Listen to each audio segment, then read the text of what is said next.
구독과 좋아요를 클릭하시면 이야기가 시작됩니다. 저는 박미자예요. 올해로 70줄에 접어들었죠. 제 남편은 제 눈을 보면서 30년 동안 완벽한 거짓말을 해왔습니다. 그 충격적인 진실은 유언장이라는 차가운 종이 조각 위에서 폭로되었죠. 저는 분노와 슬픔 속에서 이 모든 파국을 받아들여야 했습니다. 제 인생의 절반 이상을 남편 이성필과 함께 했습니다.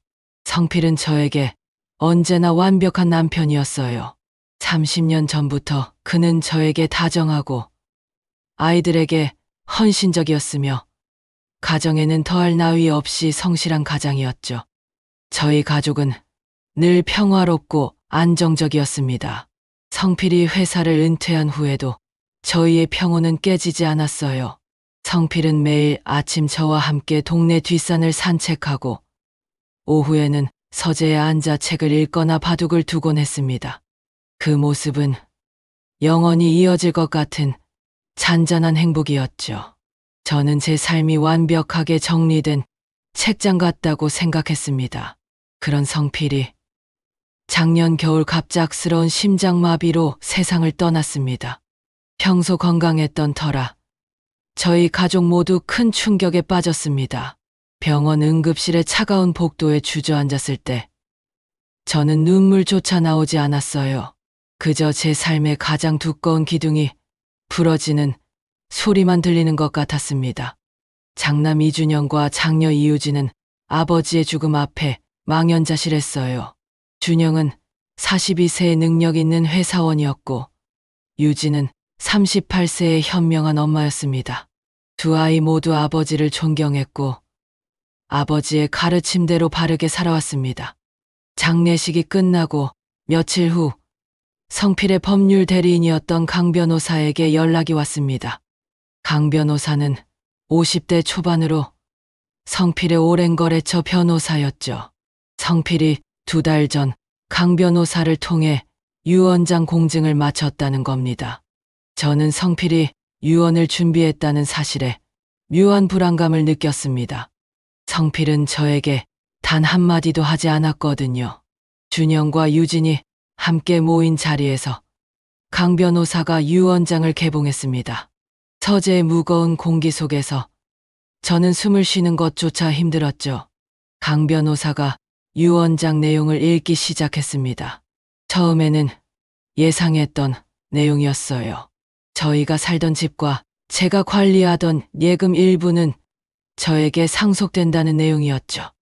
하지만 유언장의 마지막 조항이 저와 아이들을 충격에 빠뜨렸습니다.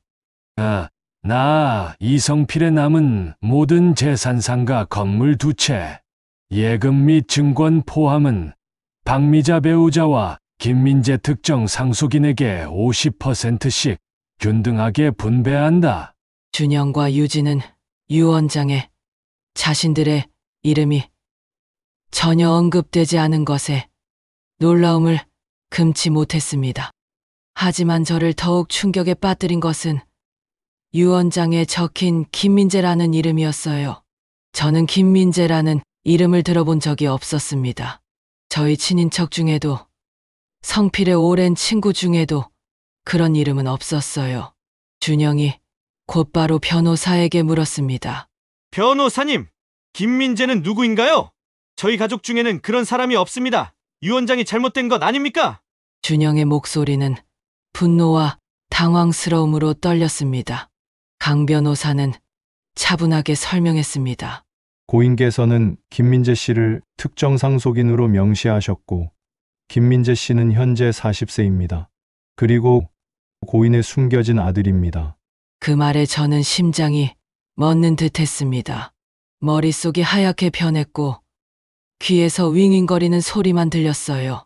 30년간 저에게 헌신적이었던 남편이 저 몰래 다른 여인의 아들을 키워왔다니요. 성필은 저에게 완벽한 거짓말을 해왔던 겁니다. 저는 제 손목에 얇게 감겨있던 쿨톤 스카프를 3개 움켜쥐었습니다. 차가운 뒤단, 감촉 속에서 저는 배신감이라는 뜨거운 불길을 느꼈습니다. 제 삶의 평화는 산산조각 났습니다.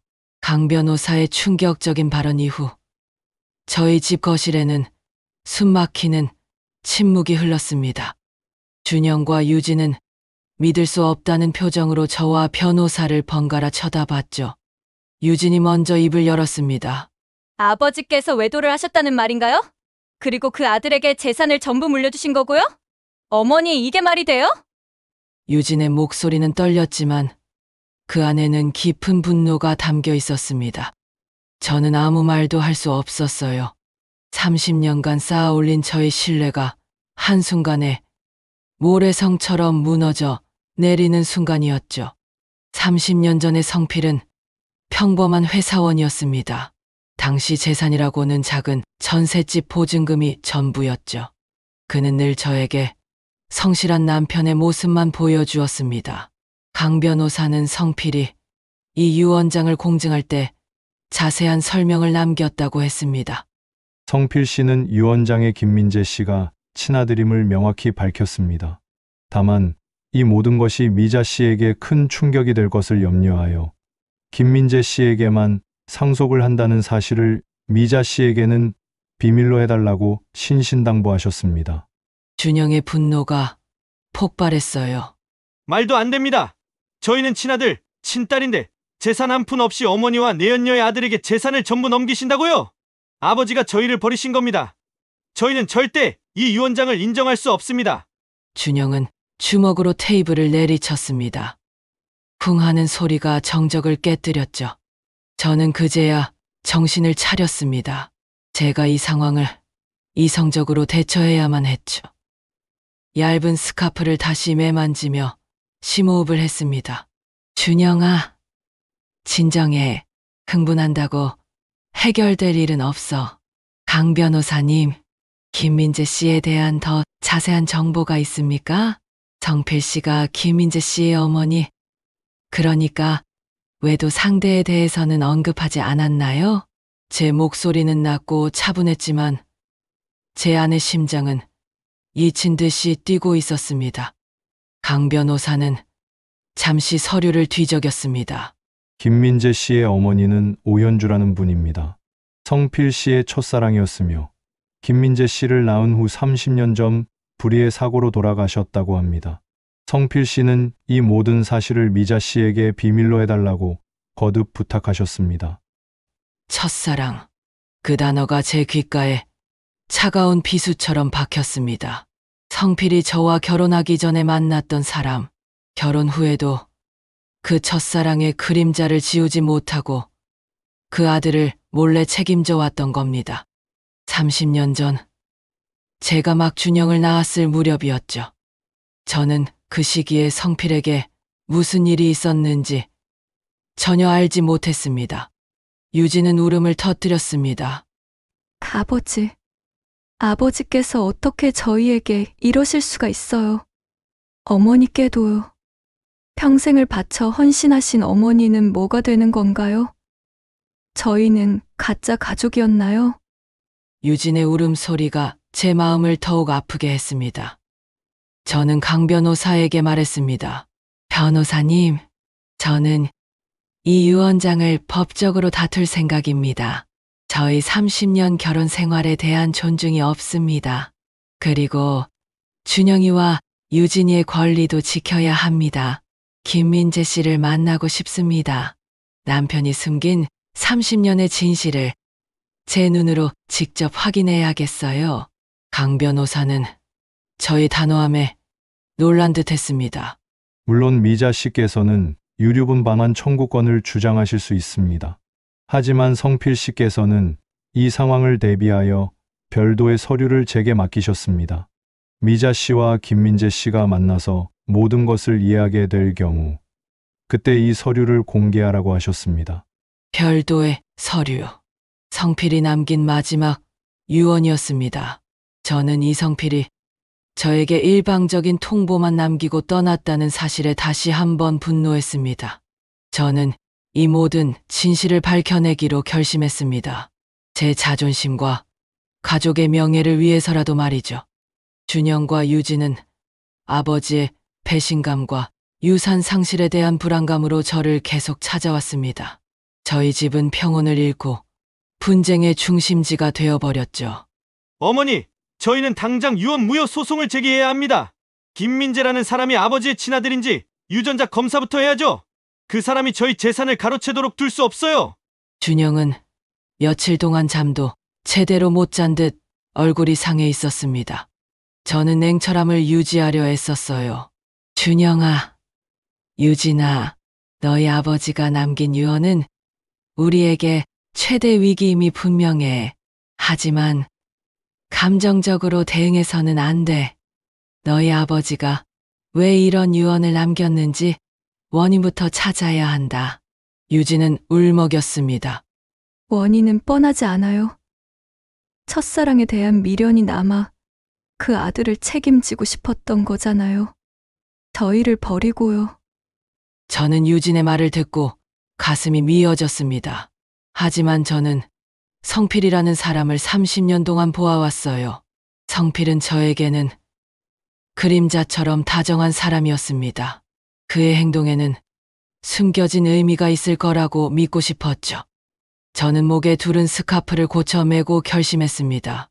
나는 일단 김민재라는 사람을 직접 만날 거야. 그리고 강 변호사님에게 성필 씨가 남긴 별도의 서류를 공개하도록 요청할 생각이다. 너희 아버지는 나에게 진실을 알려줄 의무가 있어. 살아생전에 하지 못한 고백을 이제라도 들어야겠어. 강 변호사에게 연락하자 그는 제 요청을 예상했다는 듯이 수락했습니다. 강 변호사는 김민재 씨에게도 연락을 취했고 곧 저희 집 근처의 한적한 카페에서 만나기로 약속을 잡았습니다. 준영과 유진은 제가 김민재를 만나는 것을 극구 반대했습니다. 어머니, 왜 위험을 자처하세요? 그 사람에게 말려들면 안 됩니다.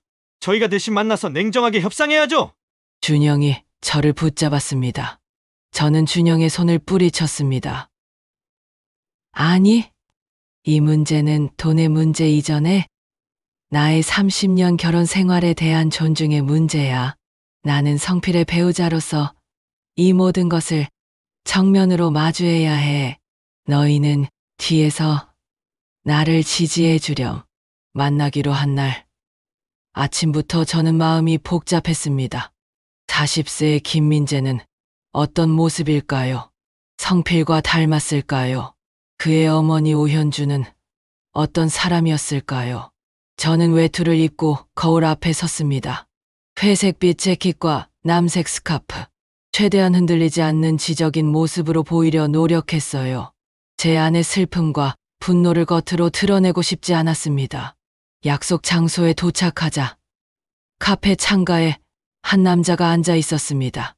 40대의 그는 깔끔한 정장 차림이었지만 눈빛은 깊고 냉소적인 그림자가 드리워져 있었습니다. 저는 그가 성필과 묘하게 닮은 눈매를 가졌음을 발견하고는 가슴이 철렁 내려앉았습니다. 성필의 젊은 시절을 보는 듯했어요. 그가 바로 김민재였습니다. 저는 천천히 그에게 다가갔습니다. 차가운 유리잔을 만지작거리는 그의 손은 왠지 모르게 불안정해 보였습니다. 저는 김민재에게 가장 날카로운 질문을 던지기로 결심했습니다. 저는 김민재에게 단도직입적으로 물었습니다.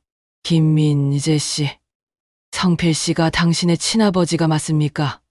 제 목소리는 떨리지 않으려 애썼지만 날카로운 긴장감이 묻어났습니다.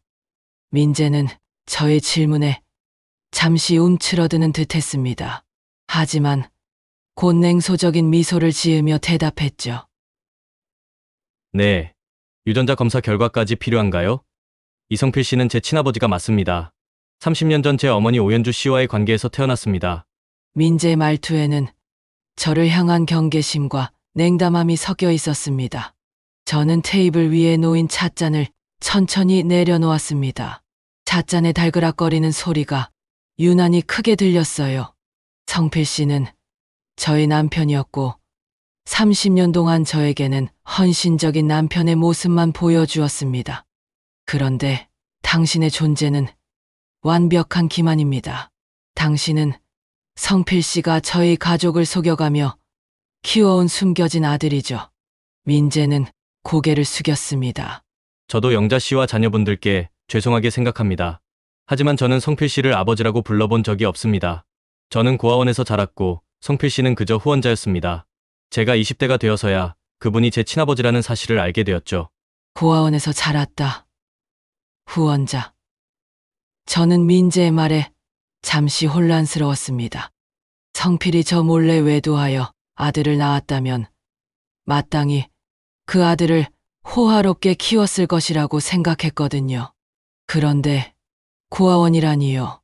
이성필의 행동은 일반적인 외도와는 거리가 멀었습니다. 당신 어머니 오현주 씨는요? 왜 당신을 낳고 당신 아버지가 아닌 성필 씨에게 연락했죠? 그리고 성필 씨가 왜 당신을 고아원에 맡긴 제 후원만 했죠? 친아들이라면 당연히 데려와 키웠어야 하는 것 아닙니까? 제 질문은 꼬리에 꼬리를 물었습니다. 민재는 고통스러운 듯 미간을 찌푸렸습니다. 제 어머니는 저를 낳고 바로 세상을 떠났습니다. 사고였죠. 그리고 성필 씨는 제 어머니가 돌아가신 후 저에게 연락을 해왔습니다. 제가 어머니의 유품에서 성필 씨의 이름이 적힌 편지를 발견했기 때문이죠. 민재는 계속해서 이야기했어요. 성필 씨는 저를 만나 내가 너의 아버지다. 하지만 너에게 갈 수 없다. 나는 이미 가정이 있다라고 했습니다. 그리고 저를 다시 고아원에 맡기고 매달 거액의 후원금과 함께 익명으로 저를 돌보았습니다. 유언장을 받기 전까지 저는 성필 씨가 저에게 죄책감을 덜기 위해 후원하는 것이라고 생각했습니다. 저는 민재의 말에서 성필의 고통을 느낄 수 있었습니다. 그는 친아들이었지만 성필은 가족을 버릴 수 없었기에 그 아들을 외면하고 고아원에 맡긴 겁니다. 30년간 성필은 저와 준영, 유진에게 헌신하는 가장의 역할과 첫사랑의 아들을 몰래 후원하는 죄인의 역할 사이에서 이중의 삶을 살았던 겁니다. 성필 씨가 당신에게 유산을 균등하게 물려준 이유를 아십니까? 저는 민재에게 물었습니다. 민재는 어깨를 으쓱했습니다. 모릅니다. 하지만 성필 씨가 돌아가시기 직전에 저를 찾아와 내 어머니에게 갚아야 할 빚이라고만 말씀하셨습니다. 그리고 내 몫은 정당한 것이라고 했죠. 빚. 그 단어가 제 머릿속을 빠르게 스쳤습니다. 성필이 김민재에게 유산을 남긴 이유가 돈이 아닌 빚 때문이라고요? 저는 성필이 남긴 별도의 서류 속에 이 빚의 진실이 담겨 있을 거라고 직감했습니다. 저는 자리에서 일어났습니다. 김민재 씨, 저는 당신과의 관계를 법적으로 다툴 생각입니다. 하지만 당신이 말한 빚이라는 단어에 대해 더 알고 싶어요. 저는 곧 강 변호사님을 통해 성필 씨의 진정한 유언을 공개할 생각입니다. 당신도 그 자리에 함께하세요. 민재는 저를 멍하니 쳐다봤습니다. 그의 눈빛은 여전히 냉소적이었지만 제가 그의 존재를 회피하지 않고 정면으로 마주하려 한다는 사실에 놀란 듯했습니다.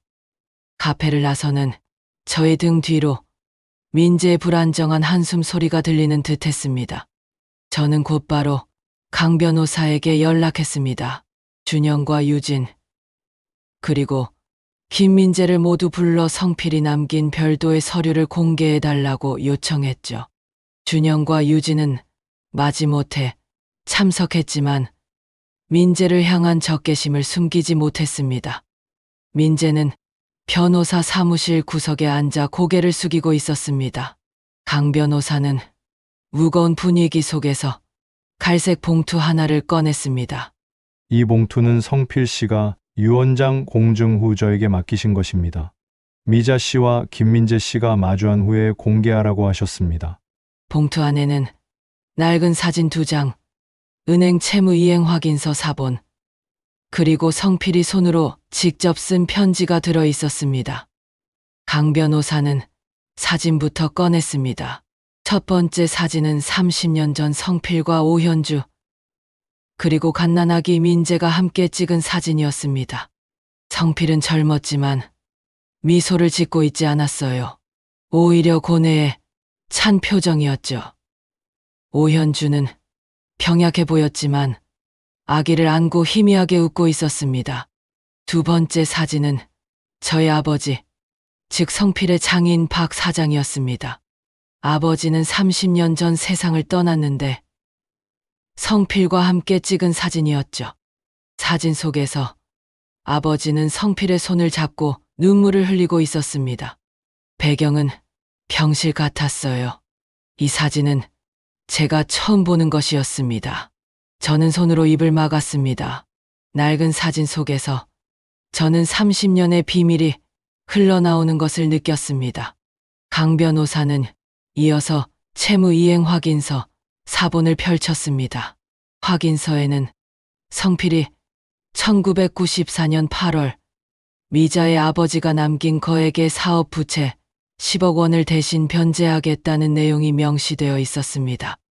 그리고 매년 이자를 포함하여 15년간 상환했다는 기록이 덧붙여 있었습니다. 10억 원. 30년 전 10억 원이라면 지금의 수십억 원에 달하는 금액이었습니다.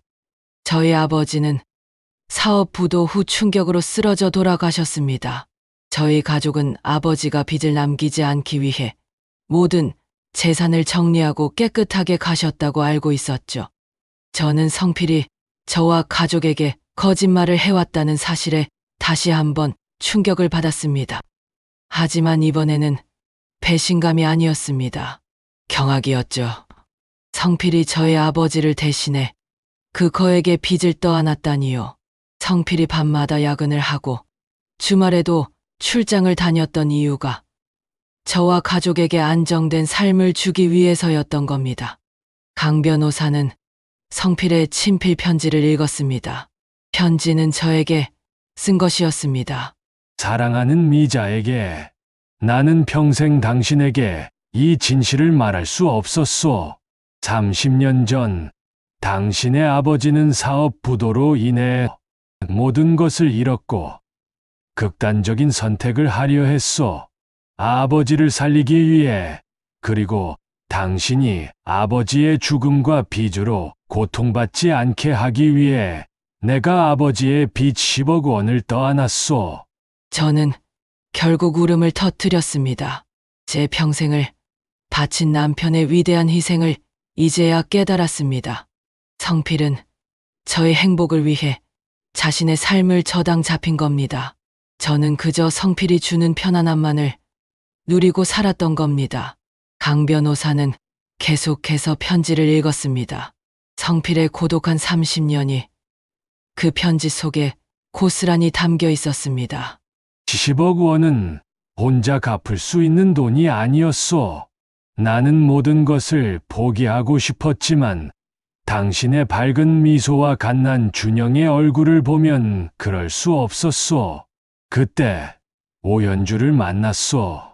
현주는 과거 내가 잠시 만났던 첫사랑이었지.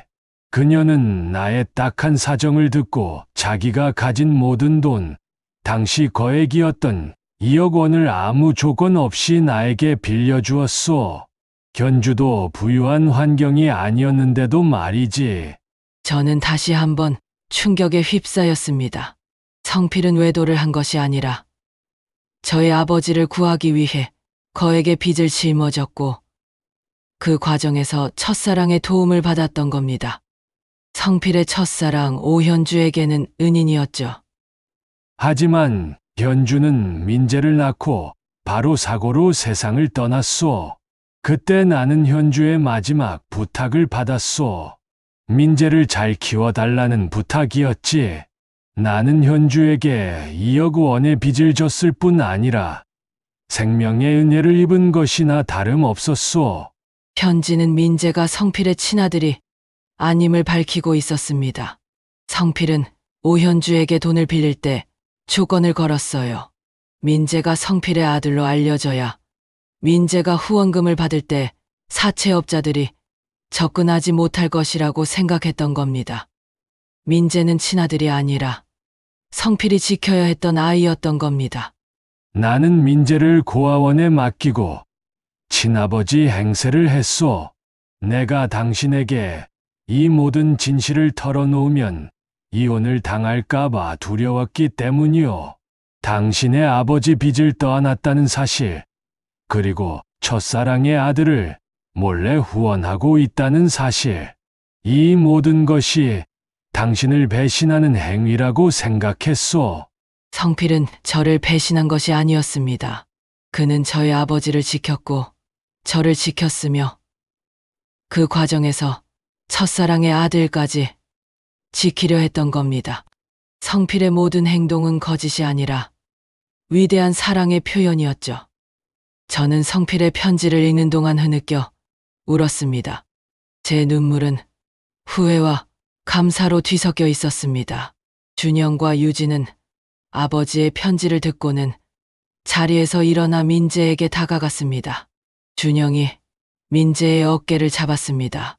민재 씨, 미안합니다. 저희가 당신을 오해했어요. 아버지는 정말 훌륭한 분이셨습니다. 유진 역시 눈물을 훔치며 민재에게 사과했어요. 민재는 처음으로 냉소적인 표정을 지우고 당황한 표정을 지었습니다. 그는 성필이 자신을 책임지려 했던 이유가 돈이 아닌 빚 때문이라는 사실을 이제야 깨달은 겁니다. 민재의 눈에도 뜨거운 눈물이 맺혔습니다. 강 변호사는 마지막으로 성필이 남긴 유언의 진정한 의미를 설명했습니다. 성필 씨가 유산을 미자 씨와 민재 씨에게 균등하게 분배한 이유는 민재 씨에게는 어머니 오현주의 2억 원에 대한 빚을 갚는 것이고 미자 씨에게는 아버지의 빚을 갚아준 헌신에 대한 마지막 보상이었기 때문입니다. 미자 씨와 민재 씨 모두 정당한 몫을 받은 것입니다. 저는 성필의 깊고 고독한 사랑에 다시 한번 무너져 내렸습니다. 사무실을 나서자 늦은 오후의 잿빛 햇살이 차갑게 느껴졌습니다. 하지만 제 마음은 더 이상 차갑지 않았어요. 성필의 진심이 제 가슴을 따뜻하게 감싸고 있었기 때문이죠.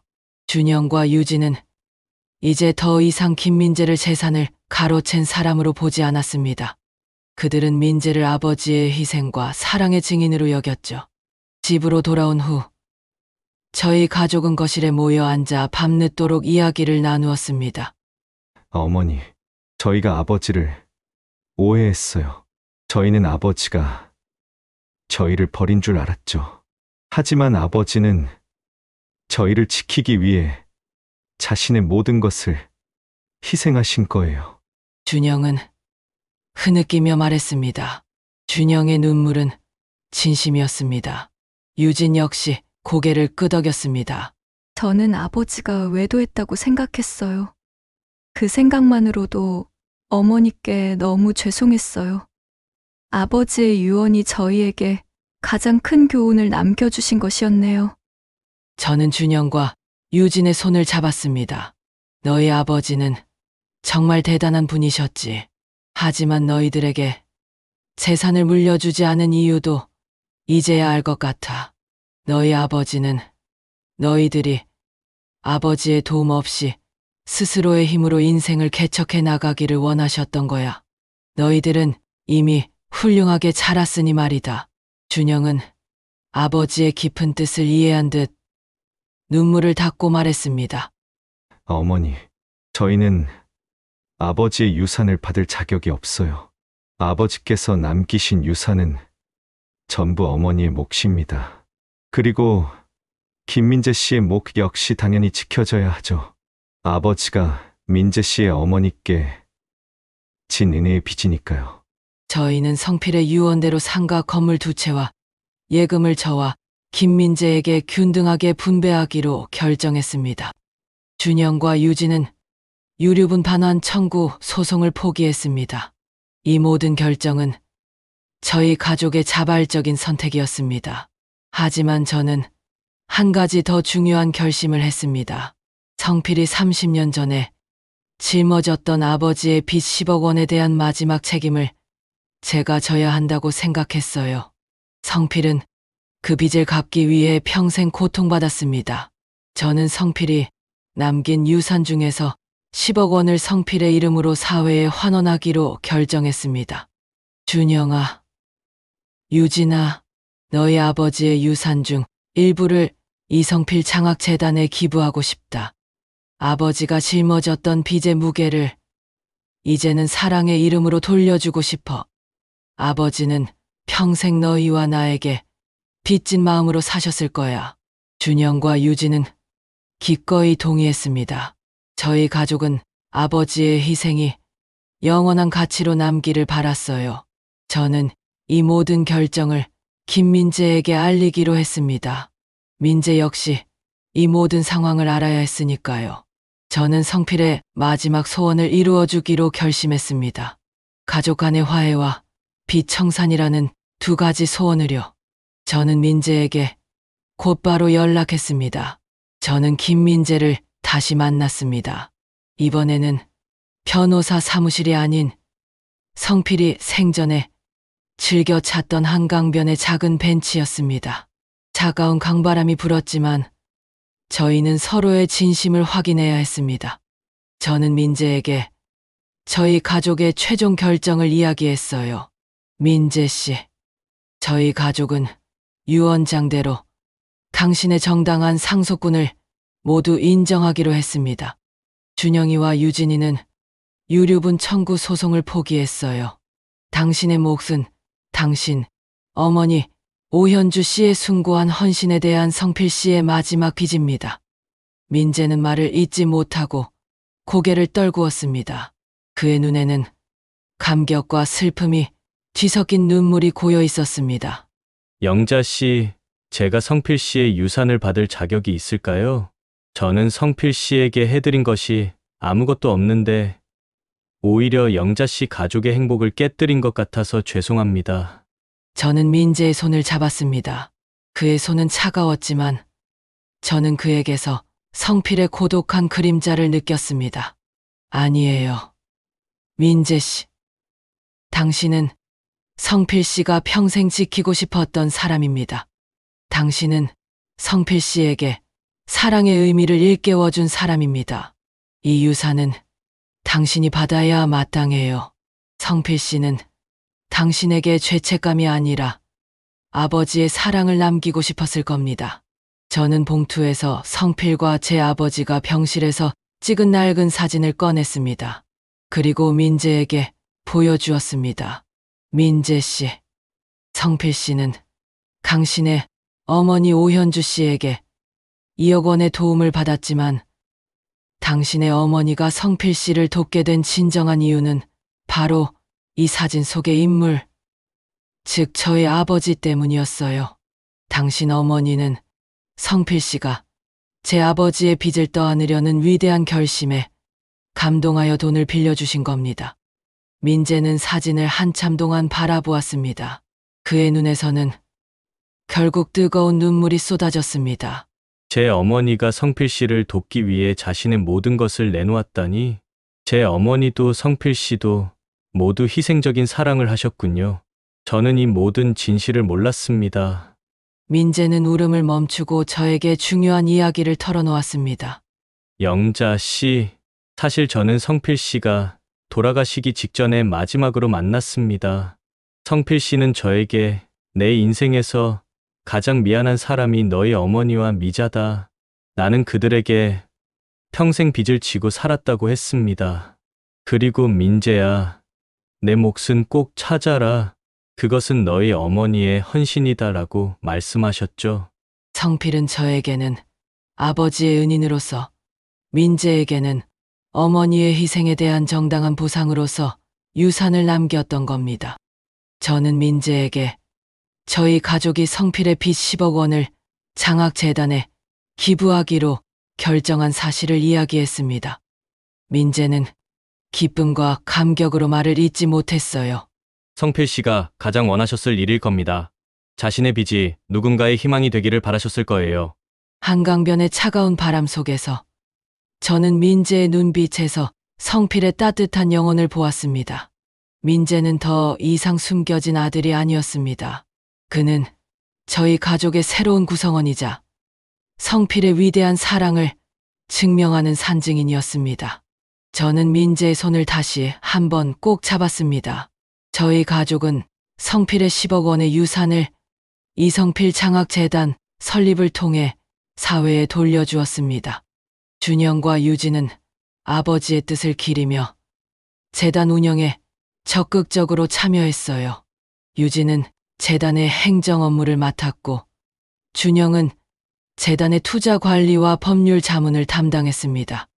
그들의 자발적인 참여는 저에게 가장 큰 위로가 되었습니다. 저희는 장학재단 설립 기념식에 김민재를 초대했습니다. 민재는 정장을 단정하게 차려입고 왔어요. 그는 더 이상 냉소적이지 않았습니다. 그의 표정에는 평온함과 감사가 가득했습니다. 민재는 저희 가족의 결정에 깊이 감사하며 재단에 추가적인 기부를 약속했습니다. 그 역시 성필의 고독한 사랑에 보답하고 싶었던 겁니다. 기념식에서 저는 마이크를 잡고 성필의 숨겨진 30년의 진실을 공개했습니다. 저의 남편 이성필은 30년 전 제 아버지의 빚 10억 원을 대신 갚기 위해 자신의 모든 것을 희생했습니다. 그리고 그 과정에서 첫사랑 오현주의 도움을 받았고, 그녀의 아들 김민재를 30년간 책임져 왔습니다. 그의 유언장은 외도가 아닌 헌신과 사랑의 빛 청산이었습니다. 청중은 숨죽이며 저의 이야기를 들었습니다. 성필의 위대한 사랑과 고독한 희생에 많은 이들이 눈물을 흘렸죠. 저는 성필의 명예를 회복시켜주고 싶었습니다. 그는 비밀을 지켰지만 그 비밀은 가족을 지키기 위한 방패였으니까요. 저는 민재에게 다가가 그의 손을 잡았습니다. 김민재 씨는 성필 씨와 오현주 씨의 위대한 사랑이 남긴 가장 소중한 유산입니다. 이제 저희 가족은 민재 씨를 진정한 가족으로 받아들일 것입니다. 민재는 제 손을 잡고 눈물을 흘렸습니다. 영자 씨, 저는 이제야 성필 씨에게 진정한 아들이 된 것 같습니다. 성필 씨의 희생이 헛되지 않도록 저는 영자 씨 가족과 함께 이 재단을 위해 헌신하겠습니다. 저는 성필의 유산 중 제 몫으로 상속받은 상가 건물에서 나오는 임대 수익의 일부를 장학재단에 꾸준히 기부하기로 약속했습니다. 준영과 유진 역시 자신의 재산을 일부 떼어 재단에 기부했습니다. 저희 가족에게 유산은 더 이상 재산이 아니었습니다. 그것은 사랑과 나눔의 새로운 씨앗이 되었습니다. 성필이 짊어졌던 10억 원의 빚은 이제 매년 수많은 학생들의 꿈을 키우는 장학금으로 환생했습니다. 저는 이 모든 것이 성필의 마지막 소원이었다고 믿습니다. 그는 죄책감 대신 긍지를 남기고 떠났습니다. 김민재는 저희 가족의 새로운 구성원이 되었습니다. 그는 더 이상 숨겨진 존재가 아니었어요. 준영은 민재에게 자신의 회사의 법률 자문직을 제안했고, 민재는 기꺼이 받아들였습니다. 두 형제는 성필이라는 위대한 아버지의 그림자 아래서 서로를 이해하고 도왔습니다. 유진은 특히 민재에게 가장 많은 사과를 했습니다. 민재 씨, 제가 처음 유언장을 들었을 때 오직 재산 욕심과 아버지에 대한 오해로 당신을 몰아세웠어요. 저희 경솔함을 용서해 주세요. 유진은 진심으로 후회했습니다. 민재는 유진을 따뜻하게 안아주었습니다. 유진 씨, 저도 이해합니다. 제가 갑자기 나타나 가족의 평화를 깼으니 당연한 반응이었죠. 이제 저희는 성필 씨의 사랑으로 맺어진 진정한 가족입니다. 저희 가족은 민재와 함께 성필의 기일에 성필의 산소를 찾았습니다. 성필의 묘비 앞에서 준영, 유진, 그리고 민재 세 남매는 진정한 형제애를 나누었습니다. 저는 그 모습을 보며 눈물을 흘렸습니다.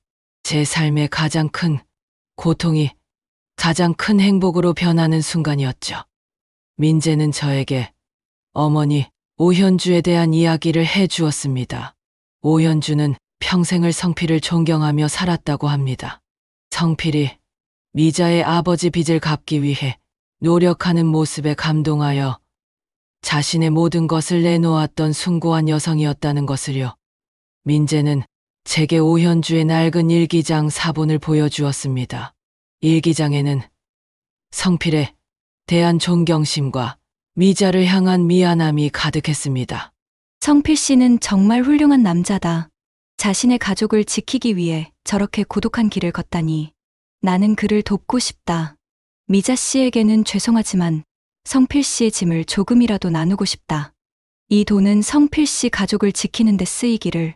오현주는 성필에게 연인으로서가 아니라 인간으로서 존경과 헌신을 바쳤던 겁니다.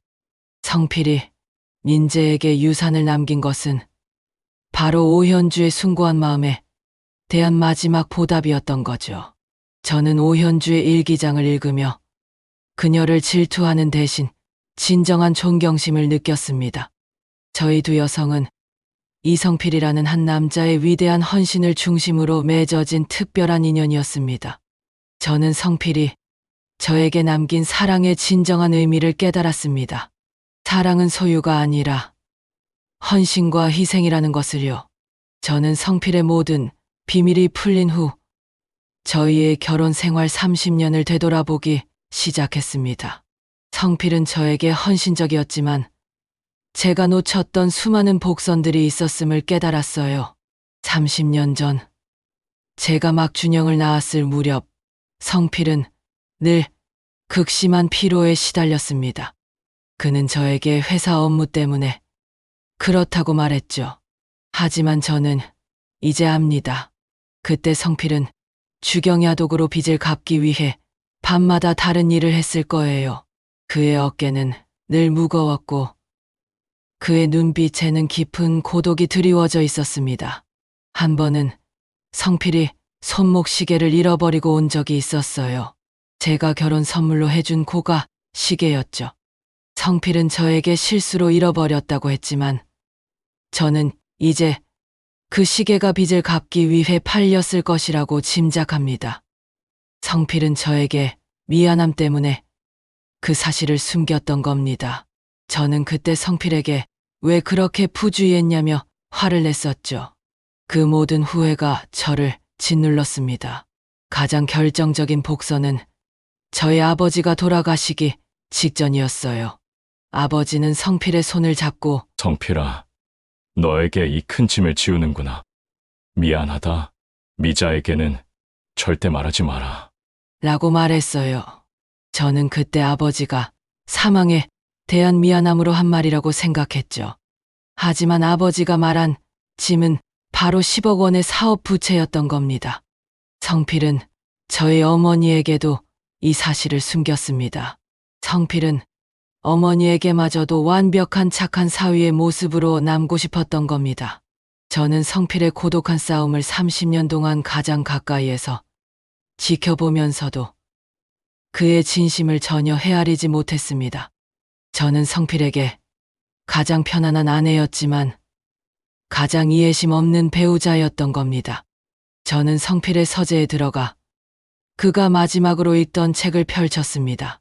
책갈피 속에는 성필이 직접 쓴 짧은 메모가 끼워져 있었습니다. 미자, 나의 영원한 사랑. 나는 당신에게 평화를 주기 위해 전쟁을 치렀소.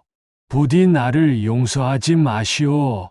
하지만 당신의 남은 삶이 고통이 아닌 평온으로 가득하기를 바라오. 사랑하오. 저는 성필의 메모를 읽고 다시 한번 눈물을 흘렸습니다. 성필은 저에게 용서를 구하지 않았습니다. 그는 그저 제가 행복하기를 바랐던 겁니다.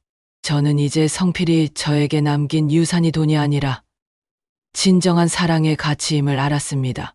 저는 그의 유산을 가장 아름다운 방식으로 지켜나가기로 결심했습니다. 성필이 짊어졌던 10억 원의 빚에 대해 더 깊이 생각했습니다. 30년 전 그 돈은 성필의 인생 전체를 걸어야 하는 무게였어요. 당시 저희는 결혼한 지 얼마 되지 않아 가진 것이 없었습니다. 성필이 그 빚을 떠안으면서 겪었을 심리적 고통은 상상조차 할 수 없었죠. 저는 성필의 낡은 서류철을 뒤적여 보았습니다. 거기에는 성필이 빚을 갚기 위해 어떤 노력을 했는지 알 수 있는 기록들이 남아 있었어요. 성필은 주간에는 회사원, 야간에는 대리운전이나 심야, 물류 하역 작업까지 했던 것 같았습니다. 낡은 세차장, 아르바이트 영수증도 발견했죠. 성필은 제가 잠든 밤에 몰래 나가서 몸을 혹사시켰을 겁니다. 다음 날 아침, 저에게 따뜻한 미소를 지으며 출근하던 성필의 모습이 떠올라 저는 가슴을 쥐어뜯었습니다. 저는 성필의 피로한 눈빛을 회사 업무 때문이라고 치부하고 그의 고독을 전혀 알아차리지 못했습니다. 성필이 저에게 가장 미안해했던 순간은 준영의 초등학교 입학식 때였을 거예요. 다른 아빠들은 멋진 새 정장을 입고 왔지만 성필은 낡은 양복을 입고 왔었죠. 저는 그때 성필에게 조금 서운함을 느꼈습니다. 하지만 이제 압니다. 성필은 빚을 갚느라 단돈 10만 원도 아껴야 했을 겁니다. 성필은 저희 친정 가족들에게도 한없이 잘했어요. 아버지와 어머니에게 매년 명절마다 고가의 선물을 해드리고 형제들에게도 늘 따뜻한 조언을 해주었죠. 저는 성필이 타고난 효자라고 생각했습니다. 하지만 그것은 죄책감의 표현이기도 했을 겁니다. 성필은 저희 아버지 빚을 갚는 대가로 자신의 인생을 포기했기 때문에 더욱 저희 가족에게 헌신하려 했을 거예요. 저는 성필에게 존경심을 느꼈습니다. 그는 영웅이었어요. 한 가정의 가장으로서, 그리고 저희 아버지의 사위로서 그는 가장 어려운 길을 걸었습니다. 성필은 저에게 아버지의 명예를 지켜주었고 저에게는 평온한 삶을 선물했습니다. 저는 이제 성필의 유언장이 왜 김민재에게 50%를 남겼는지 완벽하게 이해했습니다. 성필은 민재의 어머니 오현주에게 받은 2억 원과 30년간 민재를 돌보며 썼던 후원금을 합산하여 정확한 채무를 계산했을 거예요. 성필은 평생 빚을 갚으며 살았기에 유언마저도 가장 정확한 빚 청산의 방법으로 남겼던 겁니다. 저의 이성적인 남편은 가장 감성적인 이유로 가장 이성적인 유언을 남긴 겁니다. 저는 성필에게 황혼이혼을 생각했던 저의 어리석음을 깊이 후회했습니다. 저는 성필에게 가장 큰 믿음을 주었어야 했는데 가장 먼저 배신자라고 의심했으니까요. 저는 김민재와 진정한 가족이 되기 위한 지속적인 노력을 기울였습니다. 민재는 처음에는 저를 어색해했지만 이제는 저를 어머니라고 부릅니다. 그는 저에게 성필의 따뜻한 눈빛을 닮아 있었습니다. 민재는 저에게 성필이 자신을 만날 때마다 어떤 이야기를 했는지 들려주었습니다. 성필은 민재에게 너는 너의 어머니의 헌신과 너의 아버지의 희생으로 태어난 소중한 아이라고 말해 주었다고 합니다. 성필은 민재에게 삶의 고통을 물려주지 않고 사랑의 긍지를 심어주려 했던 겁니다. 저는 민재와 함께 오현주 씨의 납골당을 찾아갔습니다. 저는 오현주 씨 앞에서 진심으로 감사의 인사를 전했습니다. 오현주 씨, 당신의 숭고한 헌신 덕분에 저희 남편이 무너지지 않았습니다. 당신의 아들 민재를 저희 가족이 함께 사랑하며 보살피겠습니다. 부디 편안히 잠드세요. 납골당 앞에서 저는 오현주 씨에게 질투나 경계심이 아닌 진정한 동료애를 느꼈습니다. 저희 두 여성은 이성필이라는 위대한 남자를 통해 생애 가장 고독하고 힘든 순간을 공유했던 겁니다. 저는 민재에게 저희 집 서재 열쇠를 주었습니다. 민재야, 이제 이 서재는 너의 아버지의 방이 아니라 우리 가족 모두의 기억의 방이다. 언제든 와서 너의 아버지의 흔적을 찾아보렴. 민재는 감격했습니다. 그는 서재에 앉아 성필의 책들을 읽고 성필의 낡은 안경을 만져보았죠.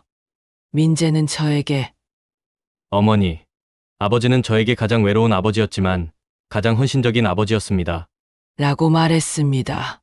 준영과 유진은 민재와 함께 이성필 창학재단을 운영하며 아버지의 정신을 이어가고 있습니다. 준영은 민재와 함께 재단의 투자와 법률 문제를 논의하며 끈끈한 형제애를 다지고 있습니다. 유진은 민재에게 자신의 아이들, 즉 성필의 친손주들을 만나게 해주었습니다. 민재는 조카들에게 따뜻한 삼촌이 되어주었죠. 저희 가족에게 유산은 더 이상 재산 분할의 문제가 아니었습니다. 그것은 성필이 남긴 사랑의 증거이자 새로운 가족의 연결고리였습니다. 저는 성필이 저에게 황혼이혼을 선물하지 않고 새로운 가족의 탄생이라는 가장 아름다운 결말을 선사했다는 사실에 깊이 감사했습니다. 저는 72세가 되었고 여전히 건강합니다. 성필이 저에게 물려준 평온함 속에서 저는 제 삶의 마지막 사명을 찾았습니다. 그것은 성필의 헌신을 세상에 알리고 그의 사랑을 실천하는 것이었습니다. 저는 이제 성필을 배신자가 아닌 저희 가족을 지킨 영웅으로 기억합니다. 그는 저희 아버지를 파멸해서 구했고 저희 가족을 경제적, 정신적 고통에서 보호했습니다. 그는 가장 고독한 길을 걸었지만 그 길의 끝에는 가장 숭고한 사랑이 기다리고 있었습니다. 저는 성필이 30년 동안 외로움 속에서 얼마나 괴로워했을지 상상합니다. 매일 밤 저희 곁에서 잠들면서도 첫사랑의 아들과 10억 원의 빚이라는 비밀을 짊어졌을 겁니다. 그는 말 못할 고통을 홀로 감당했습니다. 저는 성필의 희생에 대한 깊은 미안함을 느낍니다. 성필의 유언장은 저에게 가장 큰 충격을 주었지만 동시에 가장 큰 깨달음을 주었습니다. 만약 성필이 이 모든 진실을 저에게 살아생전에 말했다면 저는 그를 용서하지 못했을지도 모릅니다. 저는 저의 이기심과 자존심 때문에 성필을 몰아세웠을 것입니다. 하지만 성필은 자신의 죽음을 통해 저에게 가장 이성적이고 완벽한 방법으로 진실을 고백했습니다. 그는 제가 시간을 가지고 객관적인 증거를 통해 자발적으로 그의 헌신을 깨닫게 해주었습니다. 성필은 저에게 자신을 용서할 기회를 준 겁니다. 저는 성필이 남긴 유산의 의미를 준영과 유진, 그리고 민재에게 지속적으로 이야기해 주었습니다. 돈은 사라지지만 헌신은 영원하다는 것을요. 저희 가족은 이제 물질적인 부가 아니라 정신적인 풍요를 추구합니다. 민재는 저에게 친어머니의 유품 중에서 낡은 사진 한 장을 보여주었습니다. 사진 속에는 젊은 성필이 미자의 아버지에게 무릎을 꿇고 있는 모습이 담겨 있었습니다. 아버지는 눈물을 흘리며 성필의 어깨를 감싸고 있었죠. 오현주 씨가 남긴 메모에는 이 사진은 성필 씨의 헌신을 영원히 기억하기 위한 증거라고 적혀 있었습니다. 성필의 헌신은 저희 아버지에게도 가장 큰 위로였을 겁니다. 아버지는 자신의 명예를 지켜준 사위에게 가장 깊은 감사를 느끼셨을 거예요. 성필은 단순히 빚을 갚은 것이 아니라 저희 아버지의 마지막 자존심을 지켜준 겁니다. 저는 성필에게 마지막으로 편지를 썼습니다. 그리고 성필의 묘비 앞에 그 편지를 태워 보냈습니다. 사랑하는 성필 씨, 이제야 당신의 모든 것을 이해했습니다. 당신은 저희 남편이자 저희 아버지의 은인이었습니다. 당신의 사랑은 영원히 저희 가족의 빛이 될 것입니다. 부디 편안히 잠드세요. 저는 이제 73세가 되었고 제 삶은 새로운 평온을 찾았습니다. 저는 여전히 단정한 회색 재킷과 스카프를 즐겨 입지만 제 눈빛은 더 이상 고독하거나 슬프지 않습니다. 제 안에는 성필의 위대한 사랑이 가득 차 있기 때문이죠.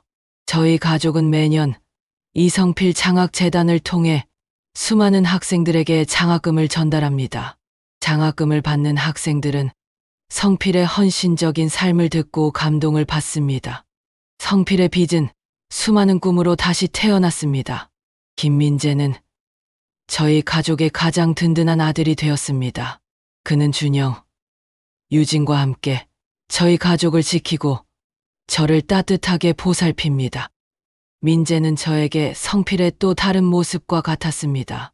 준영과 유진은 아버지의 희생을 통해 진정한 삶의 가치를 깨달았고 더욱 성숙하고 헌신적인 부모가 되었습니다. 저희 가족은 돈 때문에 무너질 뻔했지만 사랑 때문에 더욱 단단해졌습니다. 저는 성필이 저에게 남긴 가장 값진 유산은 배우자의 헌신을 믿는 용기라는 것을 압니다. 저는 평생의 배우자가 저에게 가장 큰 비밀을 숨겼다는 사실에 실망했습니다. 하지만 그 비밀의 이면에는 가장 숭고하고 위대한 사랑이 숨겨져 있었습니다. 저는 이 사연을 통해 이 세상의 모든 배우자에게 이야기하고 싶습니다. 배우자가 짊어지고 있는 짐의 무게를 놓치지 마세요. 그들의 피곤한 어깨와 고독한 눈빛에 숨겨진 진실을 외면하지 마세요. 때로는 완벽한 거짓말 속에 가장 위대한 사랑이 숨겨져 있을 수 있습니다. 성필은 저에게 말이 아닌 희생으로 사랑을 증명했습니다. 저는 그의 침묵 속에 담긴 뜨거운 사랑을 이제 영원히 간직할 겁니다. 저는 이제 행복합니다. 성필이 저에게 남기고 간 평온함 속에서 저는 새로운 가족과 함께 사랑의 의미를 실천하며 살고 있습니다. 성필 씨, 당신의 고독한 싸움은 승리했습니다. 당신이 남긴 사랑은 영원히 빛날 것입니다. 만약 여러분이 저라면 어떻게 하시겠어요? 좋아요와 댓글로 여러분의 생각을 남겨주세요.